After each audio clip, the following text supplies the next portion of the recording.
Après s'être déplacé à Monaco en milieu de semaine, Bastia se rend à Geoffroy-Guichard pour un match périlleux. Saint-Etienne en proie au doute avec 2 défaites consécutives contre Toulouse et Marseille. Autant Bastia avait proposé une belle entame de match au stade Louis II, autant là les Corses subissent les assauts de Saint-Etienne avec ce premier coup franc botté par Romain Hamouma, mais qui n'est pas repris par Bayalsal. Premier frisson devant la cage de Mickaël Landreau. Le tout devant la toute nouvelle tribune de Geoffroy-Guichard qui voit cette tête de Mevlut Erding non cadrée. Le Turc toujours à la recherche de son premier but sous les couleurs stéphanoises. Les Verts qui sont pressants. Le dégagement de Julien Sablé est contré par Romain Hamouma. Il lève la tête. Hamouma, la frappe de l'ancien Canet est repoussée par Landreau qui a énormément de travail dans cette première mi-temps.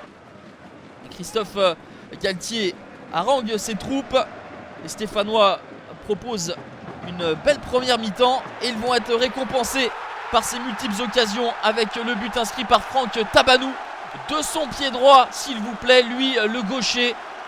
Et le tout part d'une longue touche de Fawzi Goulam. Passe décisive donc de Goulam sur une touche. Julien Palmieri est en retard et Franck Tabanou envoie un missile sous la barre de Mickaël Landreau. 1-0 à la mi-temps pour l'AS Saint-Etienne. Et au vu de la physionomie des 45 premières minutes, c'est tout à fait justifié. Le tout sous les yeux de Brandao qui est toujours blessé et qui manque cruellement à cette équipe stéphanoise en point de fixation.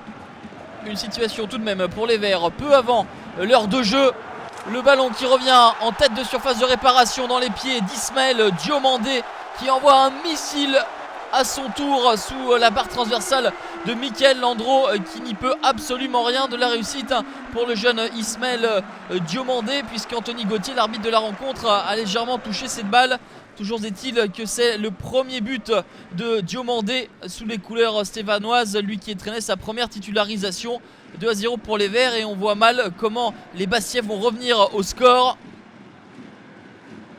Le centre pied gauche de Goulam et la tête de Romain Hamouma, c'était la balle du 3-0 qui aurait scellé définitivement la victoire des hommes de Christophe Galtier. Mais il est inquiet, le coach stéphanois, car au fil de la partie il y a des situations qui ne vont pas être converties par les Verts avec cette nouvelle incursion. Et quel arrêt encore de Mickaël Landreau aux dépens de Mevlut Erding. Nous sommes en fin de partie. Enfin les Bastiais s'approche de la surface de réparation de Stéphane Ruffier. Le ballon sur le côté pour Julien Palmieri. Il centre pour trouver la tête de Gianni Bruno. 85e minute, 2-1. La réduction du score des Bastiais sur leur seule véritable occasion de la partie. Et à 5 minutes du terme, les hommes de Frédéric Hans se prêtent à croire à un improbable retour.